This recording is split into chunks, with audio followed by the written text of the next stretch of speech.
Muktamar ke-35 NU di Pondok Pesantren Bahrul Ulum Tambak Beras Jombang akhir Agustus ini benar-benar menyedot perhatian seluruh negeri.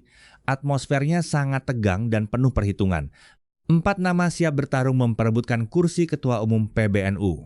Ada yang dianggap jagoan istana, ada yang disebut titipan Jokowi, ada yang dianggap membawa kemurnian pesantren, dan ada pula yang disandingkan dengan PKB. Kalau kamu penasaran siapa saja dalang di balik layar dan seperti apa kekuatan real 4 kandidat calon Ketua Umum PBNU ini, kamu wajib menemani aku mengupas tuntas semuanya di sini. Siapkan kopimu karena cerita ini sangat panjang dan penuh intrik.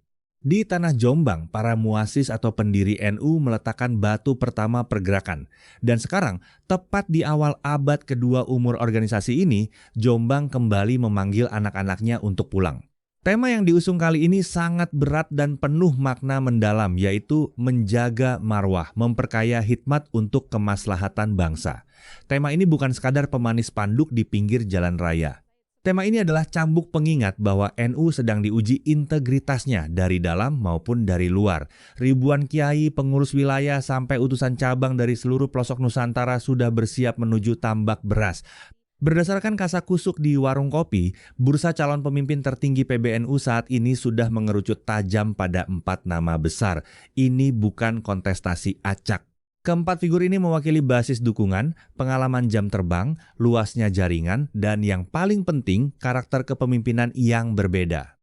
Mari kita bedah jagoan yang pertama. Beliau adalah sang pemegang tahta saat ini, Kiai Haji Yahya Kholil Stakuf, atau yang sangat akrab di telinga kita dengan panggilan Gus Yahya. Ia sering dilabeli sebagai orang Jokowi. Sebagai petahana, Gus Yahya jelas paling diuntungkan. Pengalamannya memegang kendali PBNU selama 1 periode penuh membuat beliau sangat menguasai peta birokrasi dan struktur urat nadi organisasi dari level pusat sampai ke ranting desa. Di bawah tangan dingin beliau, roda modernisasi organisasi berputar sangat kencang. Beliau menggenjot digitalisasi tata kelola melalui berbagai platform, mencoba membawa cara kerja NU yang tradisional melompat jauh ke era modern dan panggung global. Sebagian kalangan sangat memuja langkah progresif ini. Mereka melihat Gus Yahya berhasil membuka banyak pintu diplomasi internasional yang membuat nama NU makin disegani dunia. Tapi tunggu dulu, status petahana ini layaknya pedang bermata dua yang sangat tajam. Beliau tidak bisa sekadar maju berjualan janji manis atau sekedar menawarkan keberlanjutan program kerja. Beliau harus siap berdiri di tengah panggung untuk dievaluasi. Selama periode kepemimpinannya, banyak badai kontroversi yang menghantam dinding PBNU. Mulai dari polemik panas tata kelola organisasi dan keuangan, konflik dengan Rois Am Kiai Miftahul Akhyar, sampai keputusan paling kontroversial soal jatah konsesi tambang. Kelompok internal NU saat ini terbelah 2. Ada yang menganggap kepemimpinan beliau sukses besar, tapi ada arus bawah yang merasa roda organisasi melenceng terlalu jauh dari rel asalnya. Semua beban masa lalu ini bakal jadi peluru tajam yang siap ditembakkan oleh lawan-lawannya di sidang pleno Jombang nanti. Sekarang kita bergeser ke kandidat raksasa nomor 2. Beliau adalah Kiai Haji Imam Jazuli. Pengasuh Pondok Pesantren Bina Insan Mulia Cirebon ini belakangan namanya meroket tajam dalam bursa pencalonan. Ia sering dianggap sebagai representasi dunia pesantren. Kiai Imam Jazuli mengambil posisi yang sangat cerdas. Beliau memposisikan dirinya murni sebagai kandidat independen. Latar belakang beliau sangat unik. Beliau adalah perpaduan antara tradisi pesantren yang sangat kental dengan wawasan akademik modern yang luas. Gagasan utama yang beliau tawarkan adalah transformasi pesantren dan peningkatan kualitas sumber daya santri. Banyak kalangan yang mulai melirik Kiai Imam sebagai sosok pemecah kebuntuan. Saat kubu-kubu lain saling sikut dan gontok-gontokan memperebutkan pengaruh, Kiai Imam hadir sebagai jembatan penengah. Beliau membawa 3 isu raksasa sebagai senjata utamanya. Pertama, persatuan seluruh elemen NU. Kedua, pengembalian marwah serta otoritas para ulama yang belakangan dianggap mulai luntur. Ketiga, menjadikan transformasi pesantren sebagai fondasi paling kokoh untuk menyongsong abad kedua. Ada satu lagi keunggulan Kiai Imam yang jarang dimiliki kandidat lain, yaitu kemandirian finansial secara personal. Karena beliau sudah mandiri secara ekonomi, beliau jadi sangat leluasa bermanuver dan membangun komunikasi ke berbagai lintas kelompok tanpa takut disandera oleh kepentingan penyandang dana. Beliau bisa duduk santai minum kopi dengan kelompok yang menginginkan tradisi, sekaligus bisa berdiskusi panjang lebar dengan kelompok muda yang menuntut revolusi dan islah organisasi. Lalu kita masuk pada kandidat raksasa ketiga yang membawa beban warisan paling berat di pundaknya. Beliau adalah Kiai Haji Abdul Hakim Mahfud atau yang lebih sering disapa Gus Kikin.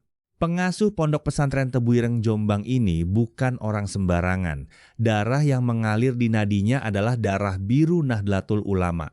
Beliau merupakan cicit langsung dari sang maha guru pendiri NU, Kiai Haji Hashim Asy'ari. Kehadiran beliau di bursa pencalonan ini membawa getaran kultural yang sangat kuat dari akar rumput. Menariknya, dalam kasak-kusuk warung kopi, nama Gus Kikin justru dianggap titipan istana. Tentu saja label ini memicu badai spekulasi liar di warung-warung kopi seluruh negeri. Banyak pihak yang mulai berbisik-bisik menuduh adanya dukungan tak kasat mata dari lingkaran penguasa pusat untuk memuluskan langkah beliau. Meskipun di sisi lain banyak juga sumber terpercaya membantah keras narasi tersebut dengan menyatakan bahwa istana sama sekali tidak berniat ikut campur mengurus rumah tangga para kiai. Gus Kikin menawarkan gagasan yang menggetarkan sanubari warga NU. Beliau ingin menarik kembali NU ke pondasi asalnya dengan menjadikan Qonun Asasi karangan Kiai Haji Hashim Asy'ari sebagai rujukan fundamental dalam setiap tarikan napas organisasi. Dari segi usia dan silsilah keturunan, Gus Kikin adalah representasi paling murni dari kesinambungan tradisi kepesantrenan sejarah masa lalu.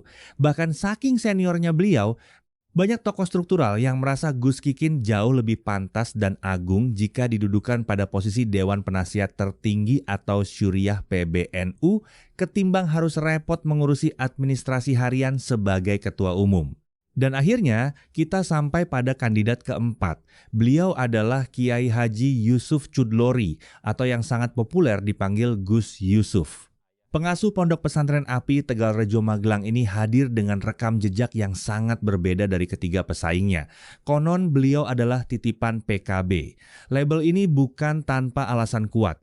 Gus Yusuf memiliki jam terbang yang luar biasa panjang di arena politik praktis dan pergerakan kepartaian. Beliau pernah menduduki kursi panas sebagai pemimpin PKB wilayah Jawa Tengah. Namun lihatlah manuver cerdas yang beliau lakukan. Pada awal tahun 2026, beliau secara mengejutkan mengundurkan diri dari jabatan politik strategis tersebut. Banyak pengamat politik yang langsung membaca langkah mundur ini sebagai strategi pemanasan mesin untuk melompat masuk ke gelanggang kontestasi PBNU. Gus Yusuf datang ke Jombang tidak dengan tangan kosong. Beliau menawarkan visi raksasa yang diberi nama An-Nahdoh As-Saniyah yang berarti kebangkitan kedua Nahdlatul Ulama. Visi ini sangat komprehensif, mencakup janji untuk memulihkan muruah organisasi, mengikat kembali soliditas internal yang retak, membenahi benang kusut tata kelola, dan tentu saja fokus pada pemberdayaan ekonomi umat. Tapi jalan Gus Yusuf sama sekali tidak mudah. Beban masa lalunya di dunia politik praktis membuat banyak kalangan masih sinis dan mengasosiasikan dirinya dengan kepentingan partai tertentu. Tantangan terbesar Gus Yusuf adalah bagaimana beliau harus bisa meyakinkan puluhan ribu pasang mata di Jombang nanti. Meyakinkan jamaah bahwa niat pencalonannya murni 100% adalah hikmah pengabdian tulus kepada umat dan bukan akal-akalan untuk menjadikan NU sebagai perpanjangan tangan kepentingan politik praktis. Pada titik inilah kita menyadari sesuatu yang sangat monumental. Muktamar ke-35 di Jombang ini ternyata jauh lebih besar dari sekadar urusan coblos-mencoblos nama di atas kertas suara. Perhelatan akbar ini pada hakikatnya bukan cuma pertarungan ego 4 individu semata. Ini adalah pertarungan gagasan hidup dan mati mengenai model kepemimpinan kolektif PBNU dalam mengarungi kejamnya ombak di abad kedua. Forum ini akan meletakkan fondasi sejarah yang bakal dibaca oleh anak cucu kita kelak. Siapapun dari 4 tokoh ini yang nantinya mendapat mandat memegang palu kepemimpinan, mereka bakal disambut oleh tumpukan pekerjaan rumah yang luar biasa mengerikan. Mereka dituntut untuk bisa meredakan badai polarisasi yang sudah kadung membelah akar rumput. Mereka harus turun tangan menyapu bersih keraguan dan memulihkan kembali kepercayaan warga Nahdliyin yang mulai apatis. Mereka diwajibkan memperbaiki tata kelola keuangan, merintis kemandirian ekonomi yang halal, dan yang paling krusial dari semuanya, mereka harus mampu menjaga independensi organisasi dari godaan syahwat politik. Otoritas ulama harus dikembalikan sebagai pusat pengambilan keputusan tertinggi, bukan sekedar stempel legitimasi penguasa. Muktamar ini adalah ujian kematangan mental berdemokrasi ala santri. Momentum di Bahrul Ulum nanti wajib dijadikan jalan islah yang sejuk. Sebuah tempat di mana luka-luka gesekan masa lalu disembuhkan dengan air mata persaudaraan, ketegangan dicairkan dengan solawat, dan pihak-pihak yang tadinya saling bermusuhan dirangkul kembali dalam satu tenda ukhuwah Nahdiyin yang kokoh. Muktamar yang bermartabat bukanlah muktamar yang sekadar memastikan kemenangan satu orang, melainkan muktamar yang memastikan kehormatan semua pihak dan kemenangan sejati bagi seluruh Nahdlatul Ulama.